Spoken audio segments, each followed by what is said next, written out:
नमस्कार, मी पंजाब डक 16 मार्चपर्यंत तुम्ही शेतीचे कामे करून घ्या. गहू काढून घ्या, हरभरा काढून घ्या, मका काढून घ्या, तंबाखू काढून घ्या.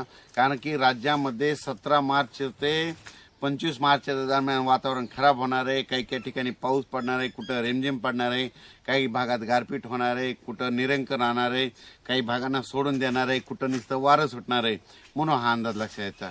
मग राज्यात पाऊस कसा येणार आहे तर राज्यात सांगायचं झालं तर 16 मार्चला राज्यामध्ये वातावरणात बदल व्हायला सुरुवात होईल. 16 मार्चला ढगाळ परिस्थिती राहील, पण 17 मार्चला मात्र वर्धा जिल्हा, नागपूर जिल्हा, भंडारा जिल्हा, चंद्रपूर जिल्हा, यवतमाळ जिल्हा, वाशिम, हिंगोली, नांदेड, परभणी, अकोला, अमरावती, बुलढाणा ह्या जिल्ह्यामध्ये काय होणार आहे म्हणजे 17, 18, 19च्या दरम्यान काही ठिकाणी पाऊस सुरू होईल, कुठं रिमझिम पडेल, काही ठिकाणी वादळी वारं सुटेल. म्हणून हा अंदाज पूर्व विदर्भ आणि मराठवाड्यातल्या काही जिल्ह्यातल्या शेतकऱ्यांनी लक्षात घ्यायचा 17, 18, 19, 20च्या दरम्यान.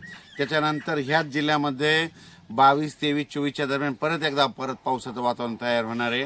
म्हणून हे लक्षात येतं. म्हणजे 2 टप्प्यात पाऊस येणार आहे. एकदा येणार आहे 17, 18, 19, त्याच्यानंतर 22, 23, 24च्या दरम्यान पूर्व विदर्भ, पश्चिम विदर्भ आणि मराठवाडा ह्या जिल्ह्यामध्ये येणार आहे. त्याच्यानंतर आपण उत्तर महाराष्ट्राकडे वळू. उत्तर महाराष्ट्राकडे देखील तुम्हाला सांगू इच्छितो 17 मार्चपासून ते 23 मार्चच्या दरम्यान परत राज्यात पावसाचं वातावरण होणार आहे. काही भागामध्ये गारपीट होणार आहे, काही ठिकाणी वारं सुटल, कुठं रिमझिम पाऊस पडेल, काही भागांना सोडून देईल. म्हणून हे अंदाज उत्तर महाराष्ट्रातल्या नंदुरबार जिल्हा, जळगाव जिल्हा, धुळे जिल्हा, नाशिक जिल्हा, अहिल्यानगर या भागातल्या सर्व शेतकऱ्यांनी लक्षात घ्यायचा.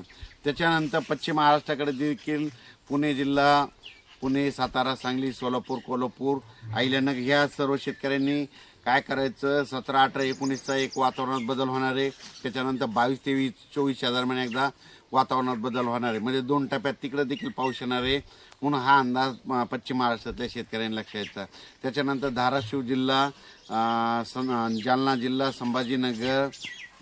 संभाजीनगर, बीड जिल्हा, परभणी जिल्हा, लातूर जिल्हा ह्या 4-5 जिल्ह्यातल्या मराठवाड्यातल्या शेतकऱ्यांनी काय करायचं 17, 18, 19च्या दरम्यान एकदा पावसाचं वातावरण तयार होणार आहे. आणि त्याच्यानंतर 22, 23, 24च्या दरम्यान एकदा पावसाचं म्हणजे 2 टप्प्यामध्ये ह्या भागात देखील पावसाचं वातावरण तयार होणार आहे. म्हणून हा अंदाज लक्षात यायचा. म्हणजे सांगायचं झालं तर माझी सर्व शेतकऱ्याला विनंती की तुम्ही काय करा, तुमचा आलेला असेल हरभरा गहू असेल तर तुम्ही 16पर्यंत काढा किंवा झाकून घ्या.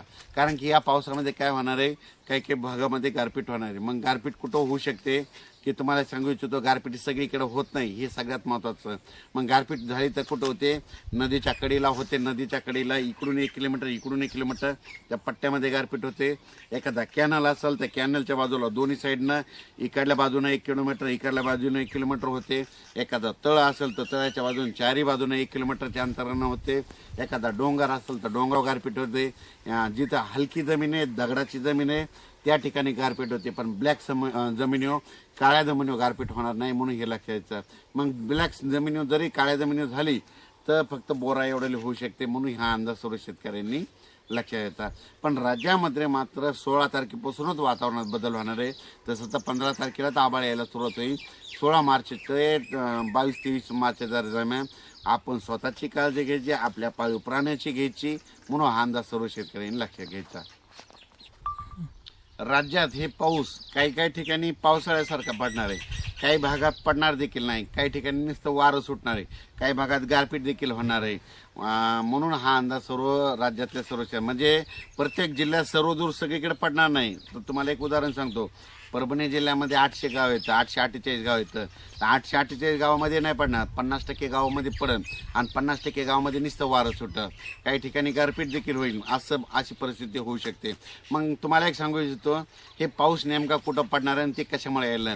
तर आपल्या महाराष्ट्राच्या बाजूला छत्तीसगड, तेलंगणा, आंध्र प्रदेश, झारखंड, पश्चिम बंगाल, उत्तर प्रदेश, मध्य प्रदेश, राजस्थान, गुजरात, हरियाणा, पंजाब, हिमाचल प्रदेश ह्या भागात देखील म्हणजे सांगायचं झालं तर 16 ते 25च्या दरम्यान की देशभरात अवकाळी पाऊस येणार आहे, म्हणून त्याचा असर आपल्या महाराष्ट्राला होणार आहे, म्हणून हा अंदाज लक्षात घ्यायचा.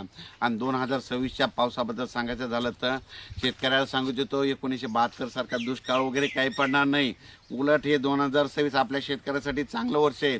ज्या वर्षी पाऊस कमी पडतो, सरासरी इतका पडतो, जेमतेम पडतो, पिकाला लागल तसा पडणार आहे, म्हणून पिकं शेतकऱ्याचं चांगले होणार आहे, शेतकरी मालामाल होणार आहेत, म्हणून ही सर्वप्रथम शेतकऱ्यासाठी आनंदाची बातमी. म्हणून माझं एक शेतकऱ्यांचं, पाऊस जर कमी राहिला तर कमी पाण्यावर येणारी पिकं करा, लवकर येणाऱ्या जाती करा, लवकर येणाऱ्या जातीला प्राधान्य द्या. असं केलं तर लवकर येणारं पीक निघून जातं.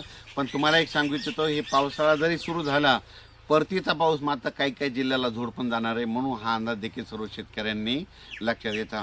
म्हणून म्हणतो भविष्यामध्ये झाडं लावावी लागतील, झाडं लावा, या पृथ्वीचं तापमान कमी करा. जोपर्यंत हे तापमान कमी होणार नाही तोपर्यंत ह्या अतिवृष्टीला, गारपिटीला सामोरं जावंच लागणार आहे, म्हणून हा अंदाज जो लक्षात घ्यायचा. जितकी झाडं जास्त तितका पाऊस रिमझिम पडतो, म्हणून हे देखील सर्व शेतकऱ्यांनी लक्षात घ्यायचं. अचानक वातावरण बदल झाला तर उद्या एक लगेच मी शेतीला जाईल. धन्यवाद.